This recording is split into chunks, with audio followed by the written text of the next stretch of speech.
Hello and welcome to Fireside Chat number 35. First of all, apologies for a short hiatus. Various holidays that we couldn't plan well have resulted in us not being able to record for the past couple of weeks. Very So sorry, you have to. I'm hearing myself. Can we restart, or is it all live still? no, it's This all is live. all live. So It's all live. that's the Okay. beauty of live stream. All right. So, yes. So, apologies for the short hiatus. We were on holidays and doing various other things, but very happy to be back.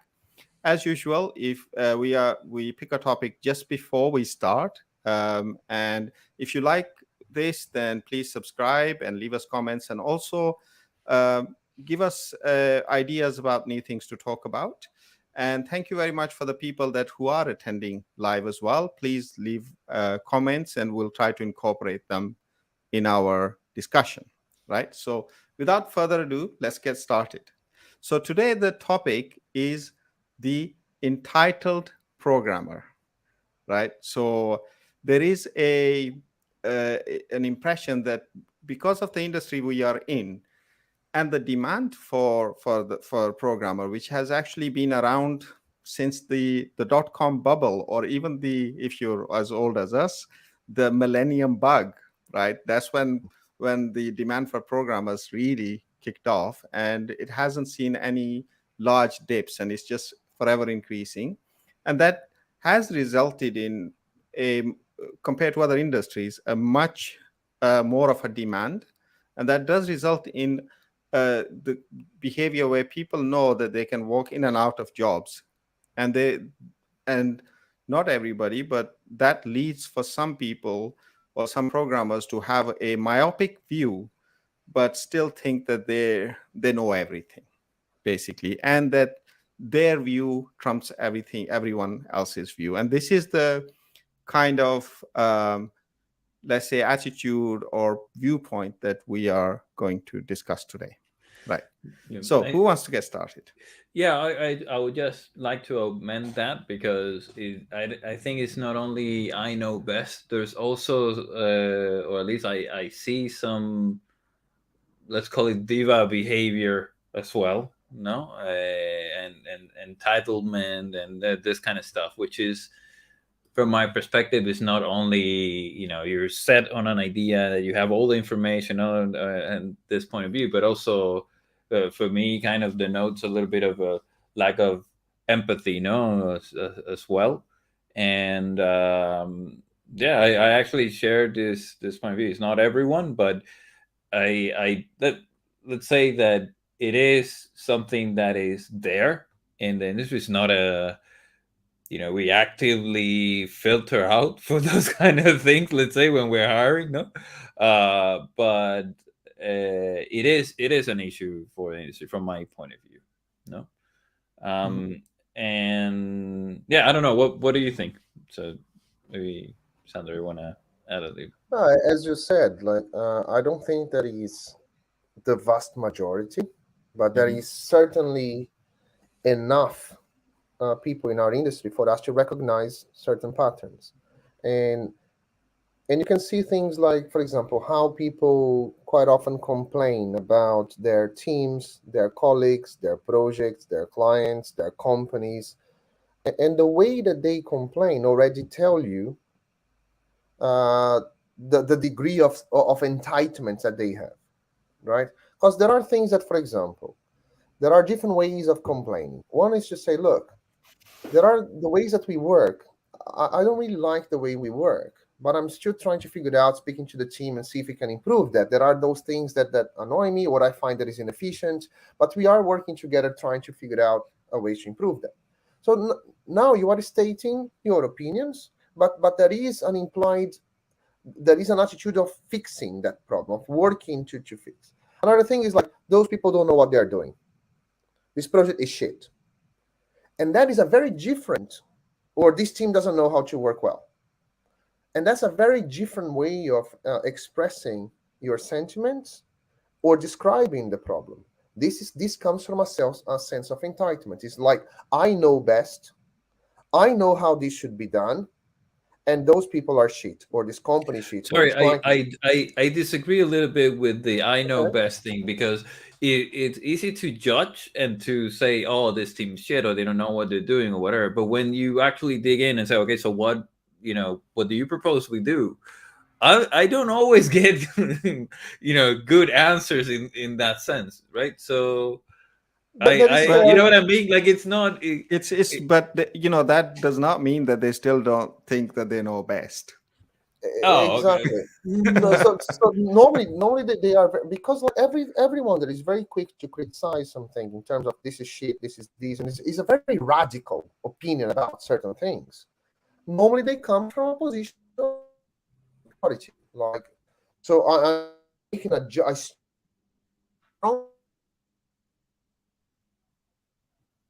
So we're losing you there, Sander. Sandro is not as at his usual place, by the way, just in case other people Yes, are he's on listening. holidays Yeah, he's on in the holidays, and south the of broadband Spain. is not So as good as at home. Okay, so yeah. while Sandro gets back to us, let's kind of start with the point that is there something, the nature of what we do, that or our industry specifically, that actually makes it a good breeding ground for this kind of behavior. Um, maybe, right? Like there is a part around, um, let's call it intelligence, or some assumed intelligence, that you need to, I don't know, do have a computer science degree or something like that, right? Mm-hmm. And the fact that the work to some extent is very isolated from other people as well, right? So you get really good at solving problems, but not really good at solving problems with other people, no, Mm-hmm. or interacting with people. So I think that's important. I think there's another aspect, which is with the demand, the pay, no, and I think that within that area there is this whole competition for talent through extrinsic motivators, things like perks and things like this, right?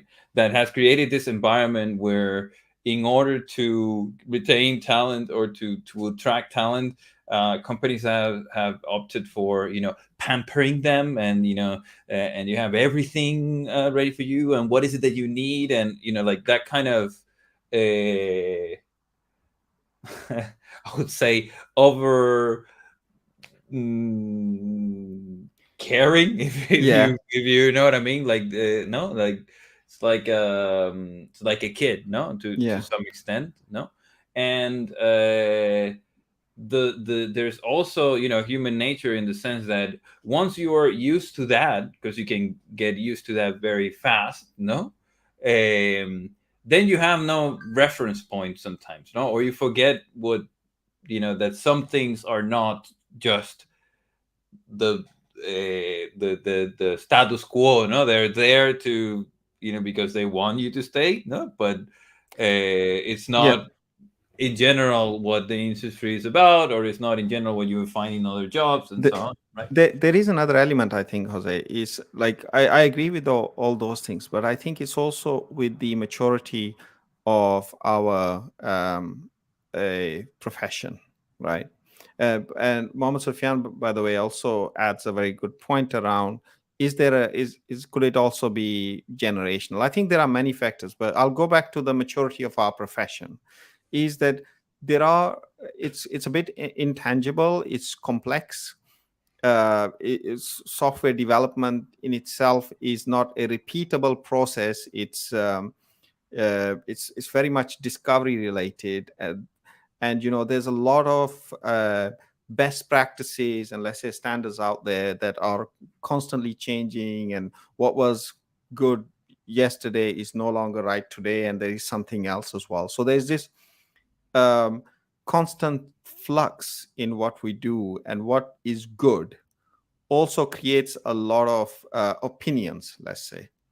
And our industry, I think, is rife with opinions. There's not as many kind of uh, Absolute truth. No, like empirical kind yeah. of evidence backed standards and truths and practices, but there's a lot of opinions. And that also, I think, gives rise to this kind of behavior. Opinions are actually almost the norm, and opinion stated as almost fact is almost the norm in our industry. Yeah, while I agreed, like I would be a bit careful just to about the generation thing. Although I agree to a good degree, but there is an element of being able to socialize. You know, like to for example, when you are in a normal discussion with friends, right, or with your family, you tend to ask questions. You tend to inquire. You have like an inquisitive mind. Is that the word? Like, so basically, like before you start, hey, this should be, or this is right, this is wrong, this is, so have very strong opinions. There is a personality trait in there as well, that to say, you know what, like before I start saying, having very strong opinions, why don't I try to learn more or understand more? For example, I hear people saying, no, this project, we cannot do this or we cannot do that, but they are not always curious to understand why. So like, okay, why do we need to work this way? So why those things are in place? What is the history of this? So what have they tried before? And there is also a inability to drive to push ideas forward. So because sometimes people have a good idea, but the way that they try to push them forward is very confrontational. They are almost like threatening the other person on the other side, or shutting someone down in order to prove a point, instead of doing that in a more collaborative way. And because they are unable to sometimes push ideas forward, they blame the other people. They blame their colleagues, their clients, and stuff, that they don't know what they're doing, but the inability comes from them. That's what I see very often, for example. Yeah, there is definitely, and I think this is another aspect of the nature of what we do, is that the skills taught um, in at university and kind of, any foundation level programmer, whether that's university or other means, they are very much around programming, right? And kind of the theory of, like, computing and all those kind of things. And there is some level of, kind of group work, but those things are not taught, especially things like how you communicate opinions, and how you uh, how do you have productive conversations, and how you convince people, if with good reasoning, and all these kind of things. I think these are skills that unfortunately we learn through experience rather than something that is taught at foundation levels, and those add to the to this thing. And because we know how to program, and we are doing the actual, let's say, the making part, the work part, we also have this arrogance that we are like, if everything went away, we know what we are doing. And because what we do is the thing that nobody else can do. We can have meetings, and we can talk to users, and we can manage, and all those things we can do, because that's not a great skill. Whereas the managers can't program, or the users can't program, and all those things. So I think this element also comes into this, is that a lot of the other things. And I think this is something we kind of, I definitely think I was guilty of, is that thinking that actually in this machinery we are the most important part, and without us nothing will happen. But which is true, but we forget that actually without the other parts nothing will happen as well, and we don't think like that. We think that other parts are to some level redundant. This is why, like, I would, it's not that I would disagree, entirely, but like, because it's not true. So I agree with a lot of points you made. But for example, uh, there is a very myopic view from the developers as well, because they look at what they do as the most important work, and because they can do more than one job quite often, some of the surrounding or the neighboring disciplines, as we called them in the past, like speaking to users, maybe like sometimes to the business or testers or automation and stuff, quite often like the developers can go out to quite a few neighboring disciplines and do them to a reasonable degree of competence. We we feel that we are the centerpiece, but maybe for people that don't know me or didn't know, like before Codurance, I tried to have a business before and I failed. I failed miserably. I could not earn any money. So it was a struggle for me to keep my own expenses when I tried to run a business. But I was coding every day. So I tried to build a startup that was a software, a product. The software was not a problem for me. I could do that. But I could not transform that into a business. So my first business was a massive failure. And that gave me a very different type of appreciation. And when we started Codurance, my worry was like, how am I we're gonna pay salaries next month? How are we gonna acquire clients? How are we gonna market our service and stuff like that? So and then I realized that there were many things that I had absolutely no clue how to do. And this is why I say that a lot of developers have a myopic view, and they trying to diminish the importance of other jobs, even the jobs that are paying their salaries. Because although they can build the software, if they are not building If no one something, is out selling right, it, if no one is out there, yeah, getting the clients exactly, because in, etc., that may not be yeah, useful and in a case. and exactly multiple times it crossed my mind after running a business for almost 9 years now. It crossed my mind sometimes when I see certain developers. It's like, look, I really wish that you one day you start a business and you have salaries to pay.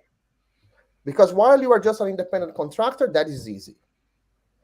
I'm telling, like, opening a business and paying salaries and running a business, make sure there is enough money coming in, and then dealing with, then they will see everything else, all the skills that they don't have.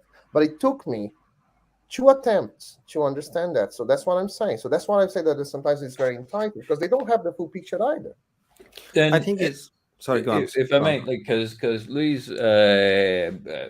was saying in the chat, like everyone's got an opinion. No, you go to a doctor and you also get an opinion. This is why sometimes you go to another doctor and get a different opinion. No, because it's all opinions, so to speak, right?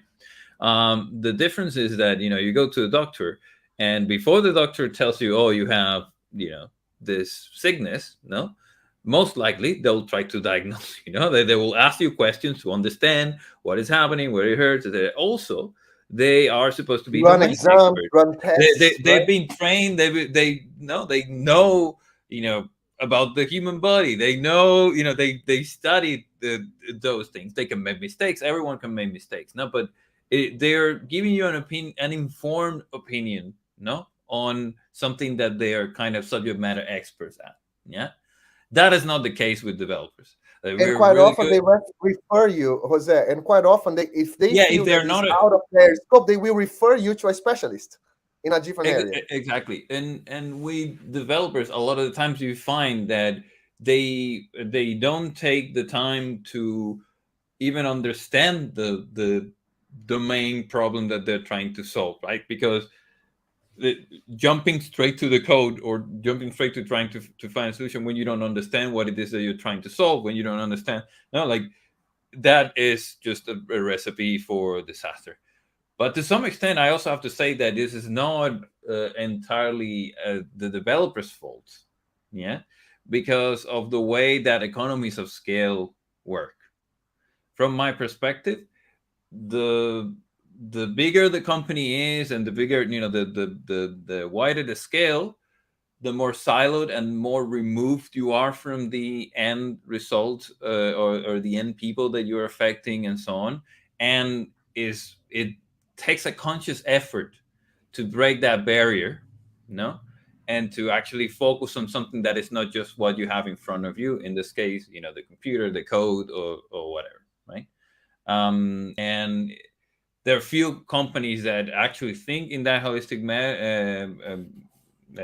in that holistic way, and there are few companies that build software in that holistic way. I don't know what you think. Um, totally agree with you. I think it does kind of create those kind of those silos create that uh, almost ignorance at different levels where developers are because they are in this almost like a box where they get fed requirements or tasks even sometimes, and they just have to code them. And also developers are happy to code, right? This is the other thing.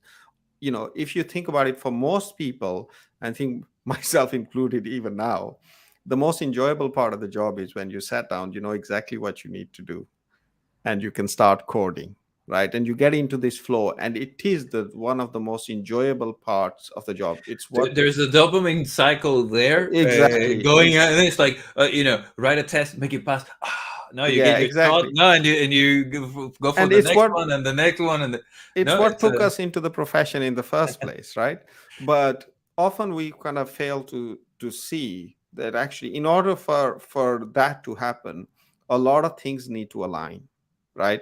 And other people may be trying to align that, and they are probably, they themselves maybe not be doing the best job possible, right?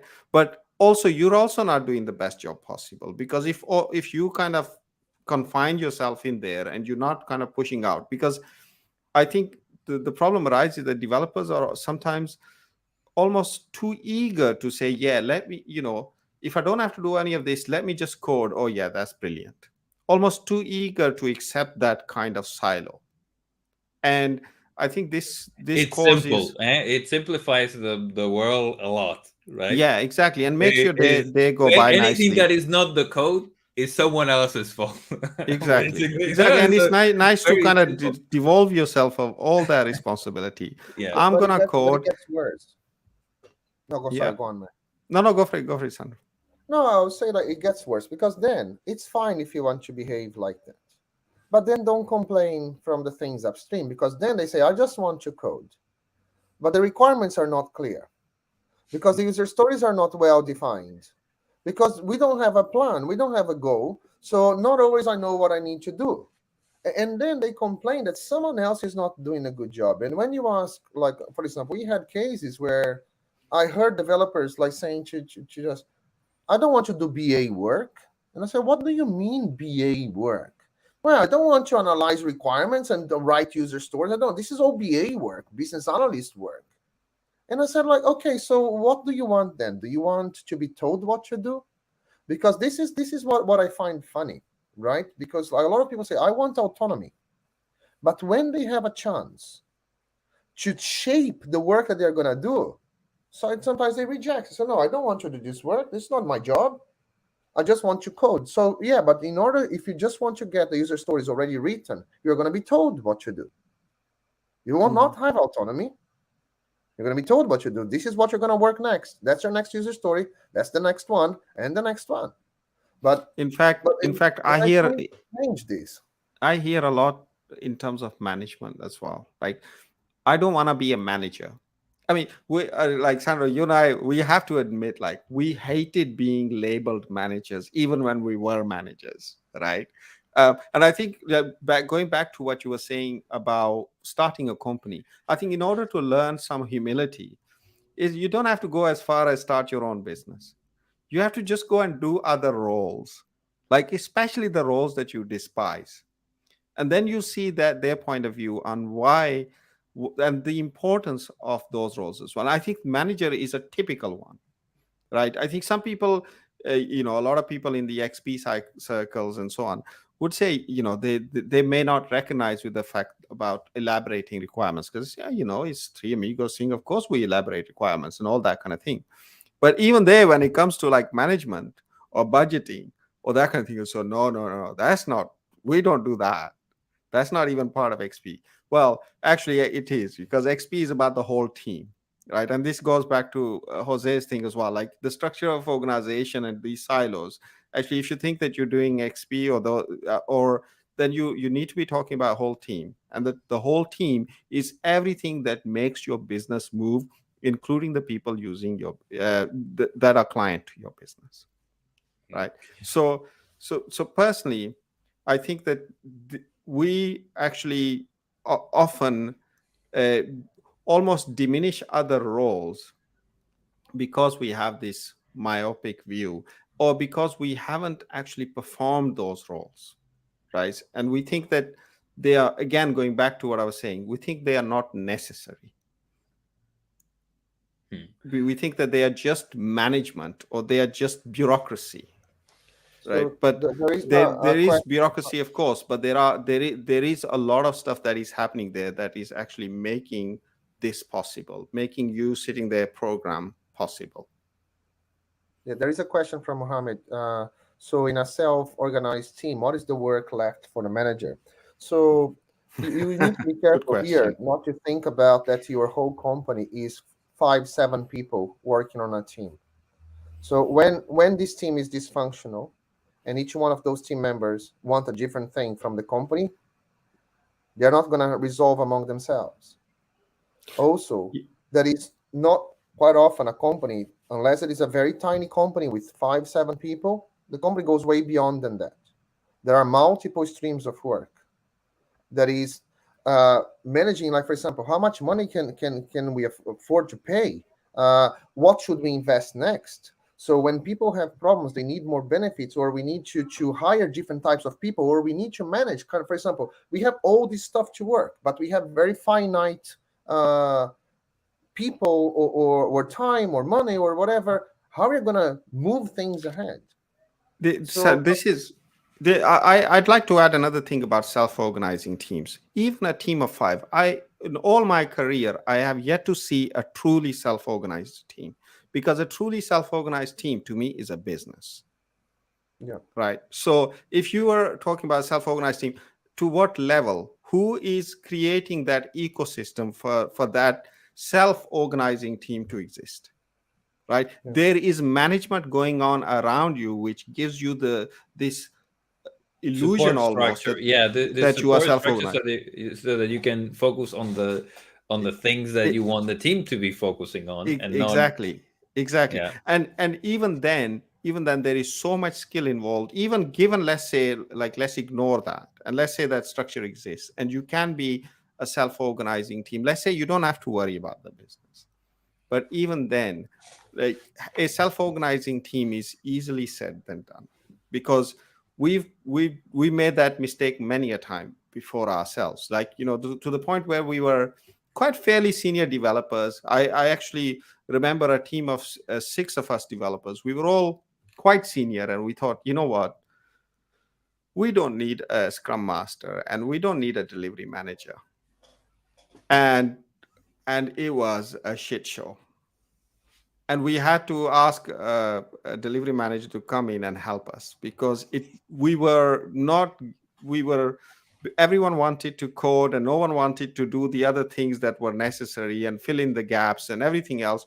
No one wanted to look at the process. No one wanted to really pay attention to the delivery, and so on. So like, people were getting more and more unhappy with us as a team.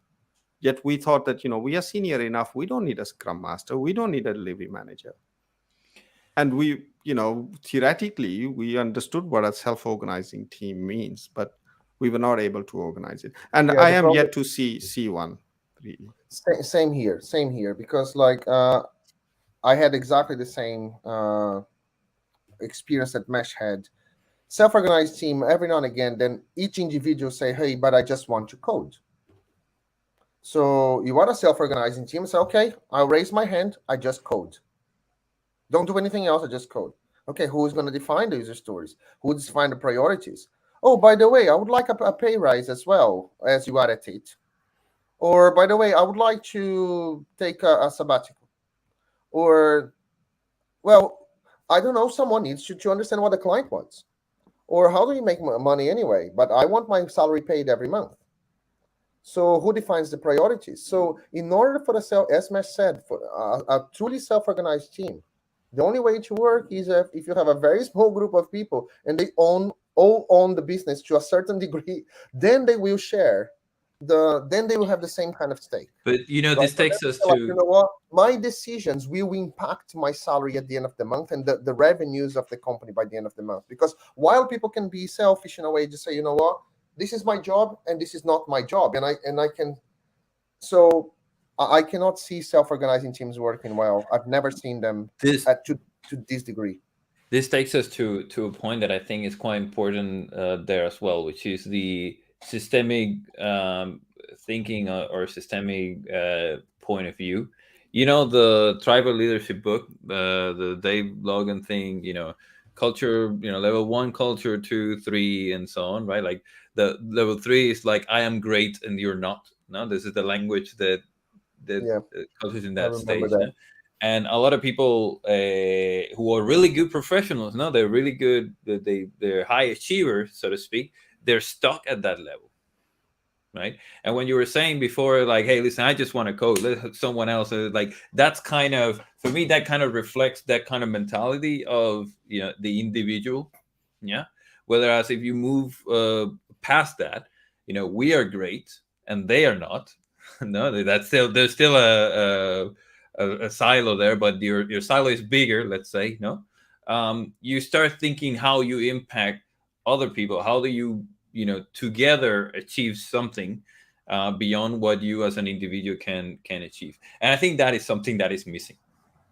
uh, like there's no incentive, in my opinion.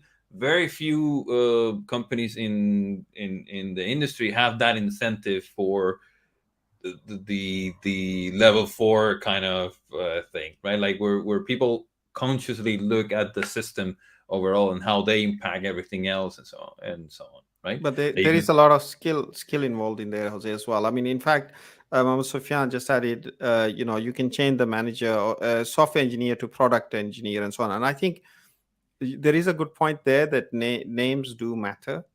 Software engineer is a bit too narrow for what we actually do. Uh, but my thought, and when I read that, it was the same as my thought when I heard your comment as well, Jose, is that this holistic view that we must adopt, and it's not easy. There is a lot of skill involved in it. There's a lot of there's a mindset change involved, and I don't know how. We're definitely not teaching it. I don't even know how you would teach it. It definitely comes through a lot of experience. After you well, have a lot of experience but with a there are companies. variety of roles. There are companies like, for instance, there's this book called Delivering Happiness by Zappos and Tony Hsieh and a lot of that stuff. So in Zappos, I don't know anymore because I read this book very long time ago. They went through sociocracy and they changed a lot of things in the company. I don't know what the status of that is at the moment. No, Did but one of the things Zappos that kind of where that whole thing collapsed and they went into kind of a hierarchical thing? I don't know. I thought it was. I don't know I'm what not the sure. status of that is. But before they went into sociocracy and not sociocracy, what the other one? Teal. Tilo. No, They were a big no. study There's in there's inventing another thing. It's not organizations. sociocracy. Is the well? I'll it come back. It will come back to me. Holacracy. Holacracy. Exactly. Yeah. Before they went into that, yeah. One of the things that they would do is you to get hired, yeah. You would have to go through every single department in the organization. Yeah, you would do like a full set. You would work in logistics. You will attend the phone. You will like all of these things. You would have to go through, so you get to know the whole organization, how everything works, how the things that people have to go through in order to fulfill the service, etc. And then at the end of that, they will actually offer you money not to take the job. They'll say, listen, now that you've gone through this whole thing, yeah, we're fine. We're paying you, I don't know, 20K. You go away. We separate, thank you for your time. And that's it. Yeah. Now, the people who decide to stay, no, people who their motivation to be in the company is not a monetary one, because if it were a monetary one, you take the bonus, you go somewhere else and find similar money. No, But they say because of the yeah. sorry, Jose. Sorry, but I don't know if that's the point you're making. But I don't think money is directly related to this behavior, because in fact, certain people who have this behavior really care about software development. They really I care. I agree. I mean, it's not only related to that, but money is part of the equation on this. And what I was trying to say, the point that I was trying to make is that in order to create that systemic thinking, you need to walk a mile in other people's shoes, and that was kind of what they were designed, That what they part. designed their recruitment process to kind of show That's a you. good point. You know, That part is a good point. that's what I Yeah, meant. that is a good point. But I do think that money has a relationship to that. No, the more you're paid, like let's look at it this way. No, in general, the more you're paid, that's kind of like a correlation of how valued it is, the contribution that you have for the organization or something like that. No, I like see. let's put it in these terms. No, Mhm. so let's say if I'm a cleaner, yeah, or a dishwasher, yeah, get paid certain amount. If I'm a developer, I get paid a different amount. Yeah, we both work for the same company. That gives you a frame of reference from the point of view, and this is something when we had open salaries. I remember having a conversation with you here in Spain, and Elena, and do you remember that conversation? Yeah, where someone was saying, hey, looking at this, it kind of makes me feel bad. I Yeah, know that there's a difference between the job that I do versus no, but there is a number attached to this, and there is a meaning to that number as well. So yeah. so if people get paid a lot of money, it's kind of natural for them. Like, and we follow this logic. No, it's kind of natural in that sense to think, oh, I am worth more. Yeah, it's And then actually and funny. then you Funny, start getting elitism and funny, elitism, funny. You should say. Funny you and should say all this that, stuff, because right? we in investment banking, the grades were originally, they were tied to salary, but they actually originally meant something. So like nowadays, everyone is a vice president and director, and all those kind of things in investment banking. These were hard earned grades, and they meant something. They meant that you had a certain amount of knowledge and you could underwrite certain kind of risks when trading. And now developers are directors, but not really. And this is the same thing, because the salaries of developers was moved so quickly beyond a lot of the roles within the investment bank.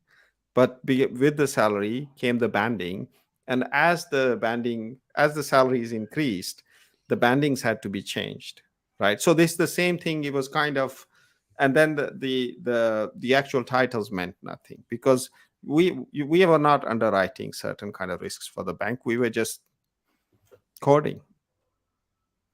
Yeah, it's funny like that. Every now and again, you meet someone from an investment bank, like a developer, like mid-level developer, and so, oh, I'm a vice president in JP Morgan or UBS or whatever. So wow, like vice president. Oh yeah, there are probably about 5,000 vice presidents around the world. Every developer at a certain level is a vice president. So, but anyway, but I think that the one I point think that there'll be more Jose than brought, 5,000, Sandro. Probably in 5 some million. yeah, in some investment banks, like well, so but there is one point that Jose brought in that was quite interesting. Is I think, and this includes us, right? So companies could do better, again, including us, to explain the value of certain areas. For example, I don't. If we asked most of our developers, how long does it take to sign a client? What is the cycle time from the first contact to signing a client so that we can start doing our job? I doubt that anyone in our company, like from developers, would know the answer to that. Marketing, the same thing, or even recruitment. So the cycle time from our recruitment, or what is done in marketing, and vice versa. For example, if you ask our like marketing and recruitment and sales, what does it take to build software? When we start working with those clients, what is the work that those guys do? So those guys, those developers that sometimes with very few years in the industry, sometimes they earn more than other people in other departments that have been 20 years in the industry, right? So I don't think that companies do a good job. We certainly don't do as a good job as we could in explaining how the business works and the value of everything and the connection of everything. So this is an interesting point, and maybe some of the appreciation, for example, these like the sense of entitlement that we've been talking about. Sometimes, as I think you mentioned that at the beginning, Mesh. Sometimes the sense of entitlement of a developer comes from good intentions. Sometimes they are trying to do the best thing that they can, but they just don't have the full visibility. They just don't understand the full picture. And given the very narrow uh, perspective that they have, they find inefficiencies and they think that everything is wrong. I think it's not sometimes. I think it's majority of the case because like only truly evil people do the Assume wrong good thing, knowing intentions. that they're doing the wrong thing. Pardon? Assume good intentions. Yeah, No. yeah. I mean, most people. I would be hard pressed to say that someone intentionally tried to sabotage something. I think everyone's trying to do the right thing, and in fact, that's why I was saying to Jose as well. Like money, maybe the way you described it, may be a small part, but it's insignificant. I think a lot of times it's good intentions, but it's also the sense of entitlement actually comes more from the myopic view, the siloed view, not understanding the system around you. And I think this kind of systems thinking, understanding the full context around you, and that then brings humility. Is I'm still not. I think we should definitely make an effort to teach that from the very beginning, even at schools, and somehow try to nurture people to kind of you know build that up without having to go through years and years of experience to then understand. So how, like, this whole kind of Dunning-Kruger effect, how can you reduce the the peak that they have, where everyone thinks they know everything, right? So the less you know, the more you think you know. How do you bring that down? And I think that's the crux of the situation. How do we The entitlement exists for many reasons that we discussed, but how do we bring it down? What do you think? Yeah, so I think that there is probably not just a single answer to this question because there are multiple factors. So that behavior, that sense of entitlement might be triggered for completely different reasons, right? So one is pure selfishness. So someone is being very selfish and thinking just about what is best for them. And in there, like, trying to minimize that, it's a different kind of thing. It's more like a social kind of approach. It's like, you know what, you in order to live in society, and this is not, for example, if you are always selfish, if you're always thinking what is best for you, it doesn't matter which project you are in, it doesn't matter what company you work for, you will always have those problems, right? You always will find that someone is being unfair, right? So people are being unfair to you or stuff because you are very selfish. You cannot think about anything else. So that is a social trait. But there are others that are sometimes a lack of knowledge of the business and say, like, look, we need to work in a certain way because we are in a regulated industry. And within the regulated industry, there are certain policies that we need to comply to. And in order to comply to those policies, those are the risks and stuff, and those are the procedures and stuff. And all of a sudden, the conversation becomes a much more productive conversation and say, okay, so if I understand what are all the compliance that we need to have or all the risks, then we are in a position now to say, okay, so how can we adopt our process to the best that we can and still be compliant to those policies or regulations and There's stuff. there's a question in the chat that says by Maravesi. Maybe no. So whose decision or responsibility to say it is to expose developers to that kind of thinking or that kind of context, so to speak, right? from my perspective, there could be things within the organization, or let's say structures within the organization, to help with that.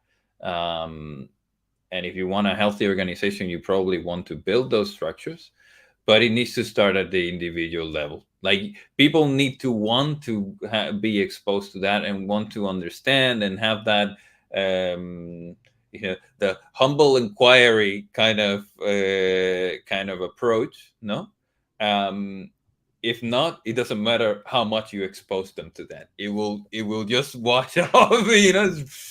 Go, in and out. Right? It's not. It won't matter what you do if people are not open to it.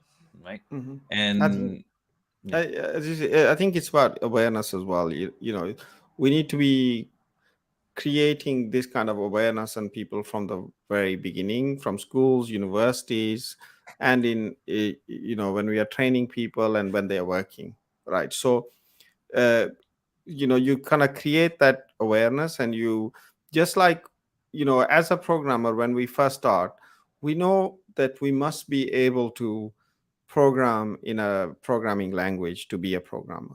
We should also be able to think critically. We should also be able to think in systems and think holistically. That is as important as learning to program. But it's not the kind of thing that we are aware of at the or get beginning. or get taught, Yeah, to or be get honest, taught. either. Yeah, yeah. Yeah, I also agree with Jose. Like, it needs to come from both sides, but like, if person is not willing to learn more about the context that that person is in, it doesn't matter how much information you throw. It doesn't matter a company going to their employees and saying, hey, this is how we do business, this is what is important for our clients, this is how we make money and stuff. If the person is just thinking, I want to learn a specific programming language, and that's my goal with this job, is to learn a specific technology, it doesn't really matter, right? So you're not going to get through this person, and this person will be unhappy in any job unless they get what they want, that is to learn that programming language or their technology. And if that is the kind of professional that the person is, they will need a very specific context, I'll give you right? another example, because I would be careful to say things like, for instance, no, someone could say transparency. Transparency is a great way of, exposing people to this. No, for instance, I don't know, the company's not going well. We show the numbers, or we show, no. So this should expose people to, the issue, the context in which they're in, and to some extent, yes. But if you don't have the right, let's call it, values or empathy or whatever, that would only fuel the judgmental approach that I was mentioning before, right?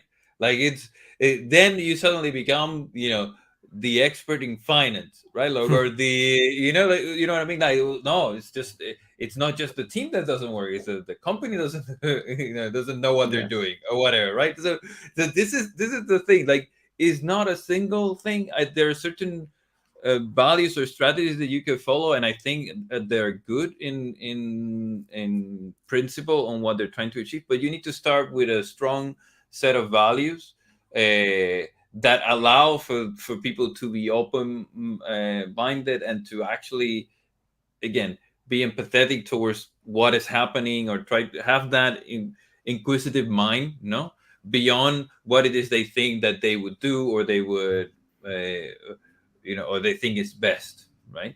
And again, for me, that starts at hiring.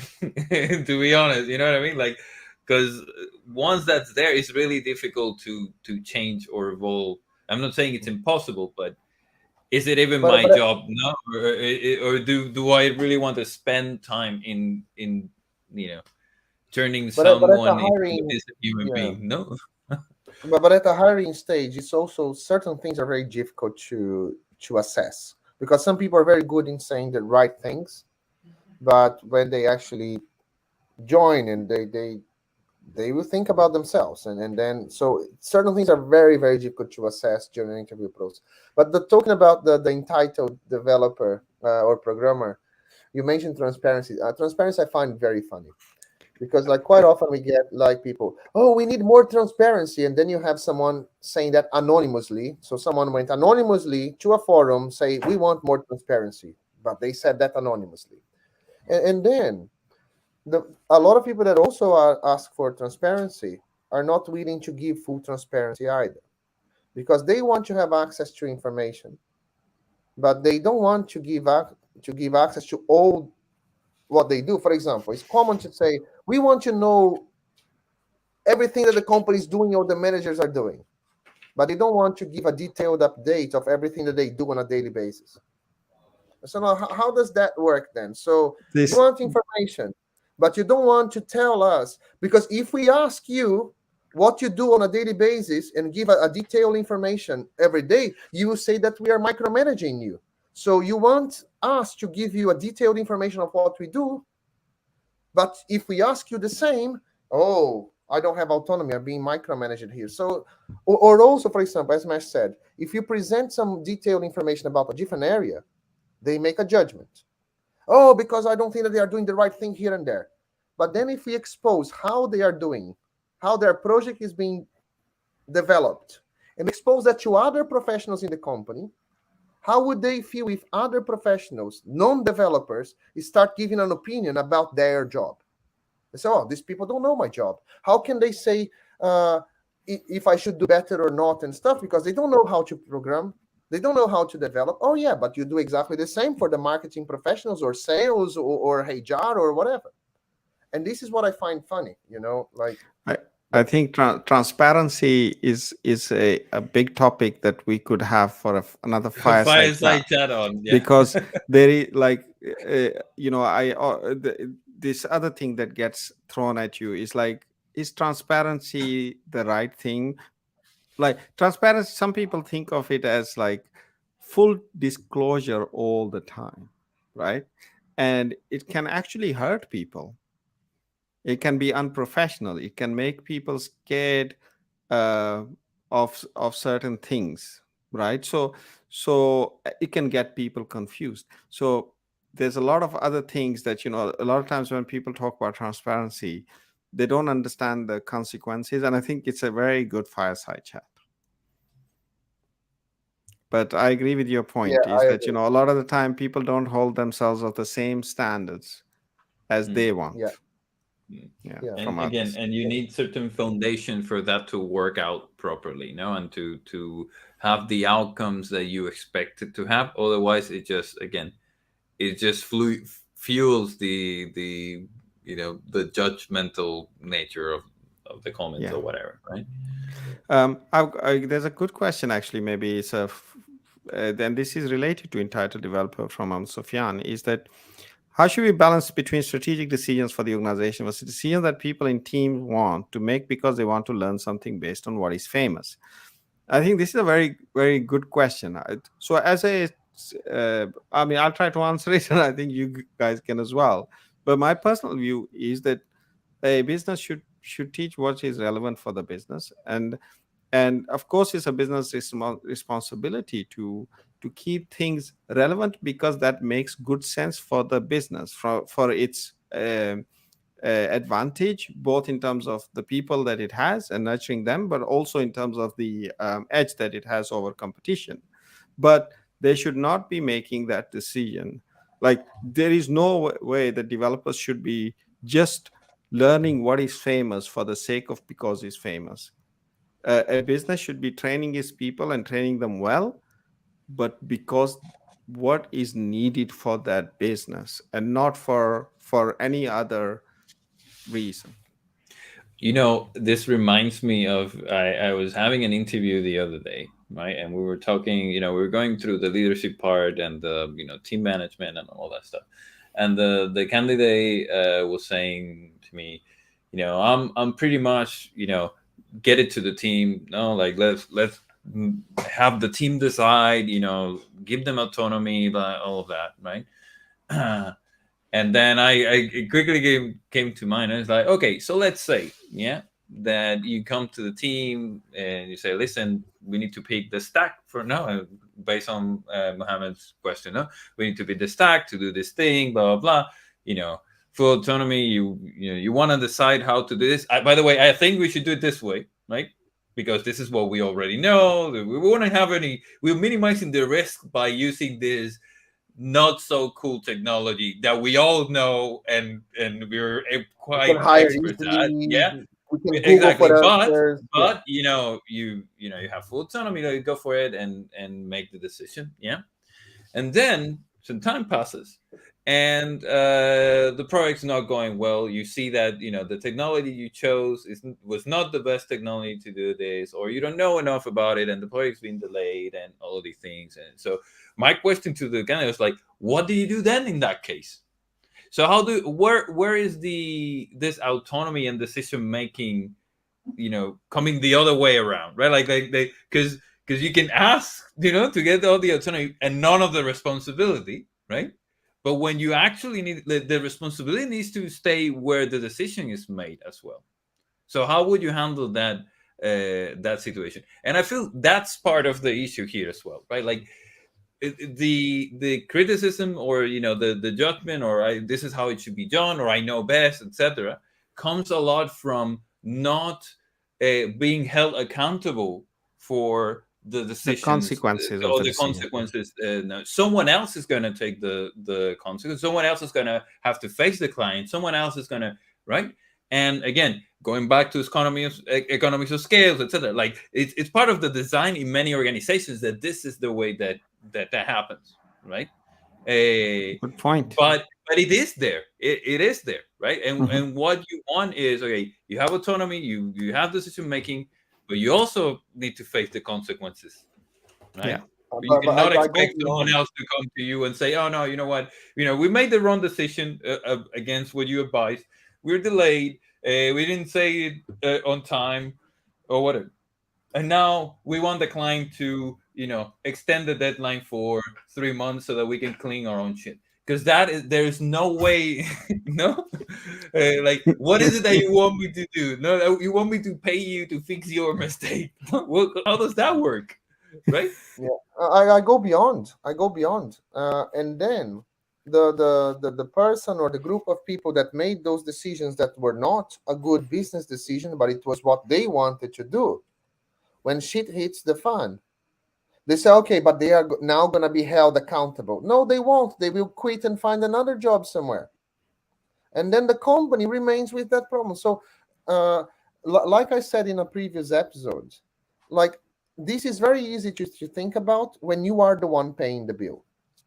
And as I said, like, imagine you are the one hiring a contractor, hiring a plumber, a builder, or whoever, professional, a lawyer, a dentist, an accountant, whoever you are hiring.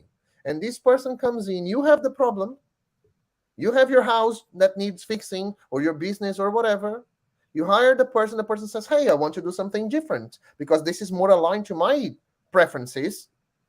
And then you are, oh, I'm not quite sure. Okay, well, if you can satisfy both, right? You're the expert. You're the expert. Yeah, you're you are the expert. you should I'll decide what satisfy needs to be you, done. Yeah. and as long as you guarantee that my problem is solved, then the person decides to do whatever they want. And then it doesn't solve your problem. And then the person gives you, say, you know what? Okay, so I'm not working for you anymore. I'm going to work for someone else. And your house is still there with the problem. So now you don't have that professional. You spent the money. The professional is gone. Sorry, with more problems than you started Exactly. with. Because now you have two problems. You had the original problem and the shit that was left behind. Exactly. So for me, a good professional needs to be thinking about the client. You are providing a service. I'd be careful about the plumber and builders because at the moment, what's happening, it's quite a big scam around here in the UK, at least, is that plumbers and builders are starting work, taking the initial sum, the deposit, and kind of starting a bit, get the deposit, and then run away. And then you're left with a half built or not even, but just completely messed up thing. But again, like, sorry, yeah, so just thought I'll add that. Not every profession has issues. No, but this is what I'm saying. Like, so a good professional would think always about the client. And if the professional wants to work with certain skills, they will invest their own time, their own money. They will get good at certain skills, and they will look for clients that needs that kind of service. And right? also, But if you what work at a company that supports that, most likely you will get the support to get those skills, or to hone those skills, right? This remind me, the book of the Five Rings by Miyamoto Musashi, right?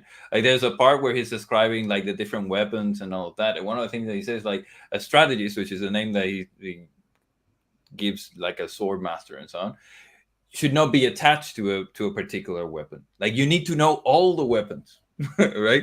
And you need to know which context they're good at, so that you pick the weapon that you. Otherwise, that's a weakness, right? Like, if you over rely on one thing, then you're kind of screwed, right? Like, you have weaknesses on Not your if it's a lightsaber. not if it's a lightsaber. That's the only case where. I'm joking. Okay, and then so yeah, sorry, sorry, we kind of final thoughts, but you can finish your comment, Sandro, it's first. just a quick one about big companies as well. Quite often, like we mentioned a few, like there was a mention from ThoughtWorks in here as well. There's Google, and we mentioned Zappo, and we quite often mention Spotify and Netflix and all Facebook and stuff like that. We need to be very careful when we say company X does Y, because, like, first of all, they don't do that across the company. They quite often have a few experiments in some places, and they publish those experiments, and we never know when they succeed or failure, because at the end of the day, mainly service companies are providing service to their clients. They cannot just keep spending the client's money to build and destroy software as they go along. It's fine when they have their own labs area, their own smaller area where they experiment as part of finding new services, new techniques, and stuff like that. But we need to be careful. Every time that I see, for example, Spotify does that or this does that, having gone through the whole teal organization and holocracy or sociocracy, like, as we learned, some companies tried a few things. Most of them either did that in a very, very small scale and not the full scale, and quite of them reverted to more conventional businesses as well. So we just need to be a bit careful sometimes. Like, I became very skeptical over the years because I followed those things, and not only followed, but we even tried to apply in an organization. And we learned that some companies that we were trying to follow, they reverted back to something different, or they were very small experiments that didn't go anywhere. So we just need to be a bit. But Just wanted I to think point it out. there is an important point in there as well, that like training. Uh, Training is an important aspect of any organization, and everyone must take it seriously, like we do as well, right? And it's not just about. I mean, of course, we, like, when we train our academy people, we have a project in the end so that they can try all those skills, and we are always considering different ways of upskilling our people. um, but the but that's not kind of labs thing. The training is organized, and allowing people to kind of work on a destroyable project is just one way of training, and there are many other ways for training people as well. But I think that's not the context that we are talking about. The context we're talking about in this case, for the entitled programmer, is working on business, working with in teams, working on something that has, that is a potential value for the business, Yeah. right? So I think it's important to kind of put this discussion in that scope. Final thoughts. We are past our 1 hour marker, so who wants to go first? I'll go first. I think it's a difficult situation. I think it's definitely an industry wide issue that is accentuated by lots of different trends. No, we didn't talk about the generational one, but I also think that there is a bit of a there is some truth to that as well. And there's no silver bullet, of course, to deal with this, but I think taking steps formally as an organization to expose people to the context of other departments and other, like, walk a mile in their shoes is something that definitely works a lot towards that direction. The cross-functional nature beyond software development, I think it's also quite important. So having people from different departments, like, really working together to do something else that is not just software, or has a software component, and that kind of stuff, right? I think that's also quite important. And in general, the again, a humble inquiry mindset, no, the idea of trying to understand and empathize before you go and be quick with a judgment, those are things that, you know, as an individual, as an organization, and, you know, or as a team, you can already start doing, no, if you want to start bridging that gap. That's the way that I see it. And Jose, before I go, like there are like Malabesi and also Mohammed are asking for book recommendations. Do you have any book recommendations? Well, you know, the tribal leadership book, that's good. You know, the delivering happiness book by that I mentioned before by Tony Shea, that's also it's an okay book to understand the philosophy behind it. What else did I mention? Well, the Miyamoto Musashi book, but that's not very much related to this.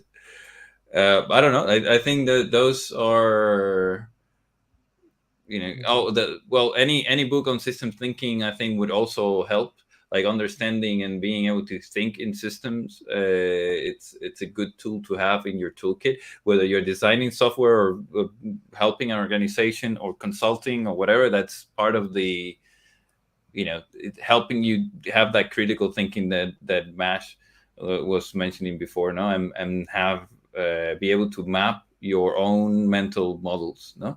That's, I think those are quite important. Yeah.